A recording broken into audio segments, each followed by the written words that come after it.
You know, recently, we've been on this huge Resident Evil kick. Yes, I just wanted to show you that I own this. Yes, be jealous, be jealous. It's the Nintendo 64 version, it's awesome! What does that have to do with Gears of War 4? Another thing. Recently, we've been hearing how Capcom had taken Resident Evil 5 and 6 and sort of modeled them after Gears of War. Which is weird, because Resident Evil 4 came out many years before then. But we're getting off track. Whether it's true or not is up for debate. The bottom line is, ever since we got the Xbox One, we've been chomping at the bit to try Microsoft's famed Gears series, so when the fourth entry of this franchise came along, we jumped at the chance to give it a shot. The game picks up 25 years after the Locust War, as told through a well-constructed prologue, where we fight through several major events during the war, all while learning the mechanics of the game. After the end of the war, the coalition of ordered governments has taken strict measures to ensure humanity's survival. Those who don't agree with these new politics are dubbed outsiders. After a raid on a COG facility, a new threat of monsters called the Swarm attacks the village belonging to our heroes. With no other choice, our main protagonist seeks the help of the hero from the first 3 Gears of War games, Marcus Phoenix, who happens to be our main protagonist's father. We usually don't like playing children characters, as the main hero we grew to love usually gets killed off. Take Tales of Destiny 2, for example. But here, it works out okay. Phoenix still plays an important role, and his son JD is an interesting character in his own right. In fact, we kind of get a Chris Pratt feel from this guy. Don't forget, I know what you were trained to do. Bye? The characters are the real strength. Even if you are not too familiar with the overarching story of the franchise, the characters are great to follow with their awesome personalities, sense of humor, and general emotions that they convey. Wait, what the hell was that? Oh, I'm sure we'll find out. The designs of the characters are kind of a mixed bag, however. Everyone in this game has been working out at the gym big time. While one of us here at the Brotherhood of Gaming likes the over-exaggerated comic book style muscle tone, the other prefers the more skinnier protagonists, like Link or Reed Herschel. So it's pretty much just going to come down to personal tastes. But as we said, the characters do a good job in carrying the story. It's just kind of a shame that the said story just kind of ends.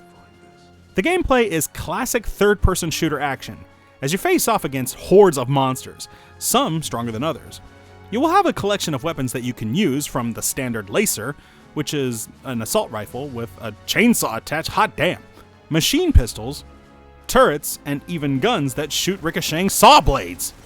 Alright, we have to admit, the weaponry is quite creative. You can switch out between guns you find off of the dead enemies, and get crates of ammunition to replenish your supply. There are also throwable objects like frag grenades and incendiary bombs to clear out groups of enemies. You move in a linear line until you come up to large areas that are meant for firefights, and when you come across these areas, it's pretty obvious, as there's plenty of places to hide, ammo crates spread all over the place, etc. You also have quite a few maneuvers at your disposal, such as sprinting, vaulting, and clashing with enemies. Yeah, remember that chainsaw? I love violence. Whoa, dude! I meant fantasy violence, chill out. You have problems. Gears of War 4 does indeed capture that feral nature. The gameplay is simple to pick up, and it's a lot of fun taking down a variety of monsters that you come across. From little quick ones that can be taken down with one shot, to huge leviathans that will require several clips to barely scratch. The game will also have areas where you will have to defend against waves of beasts while setting up defense parameters, sort of an endurance round. Not to mention a bike level, escape level, and giant mechs. Because why not? And along the way, the banter is ever present to keep the entertainment going. If you take damage, get to cover as soon as you can, as your health will regenerate.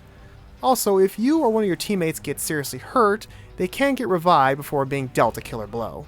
But when you come down to it, a big part of Gears 4 is the multiplayer aspect.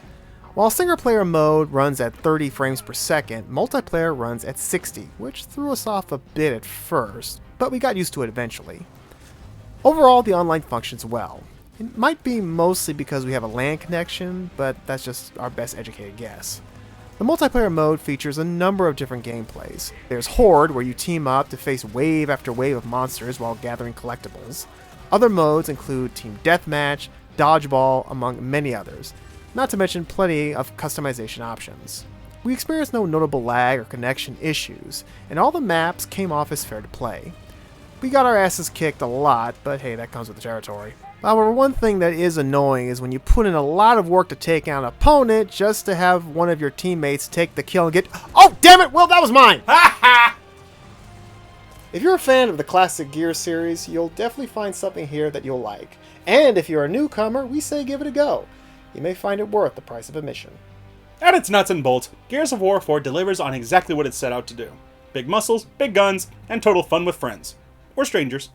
The story did leave us wanting, but we are pretty sure that this was by design, as it's pretty clear that this might be the start of a brand new trilogy.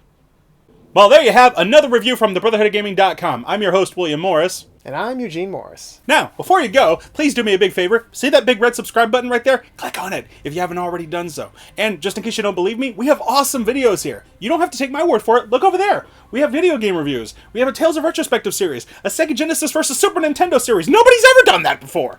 And we have speedruns of other great video games that you might want to watch. It's all really cool stuff.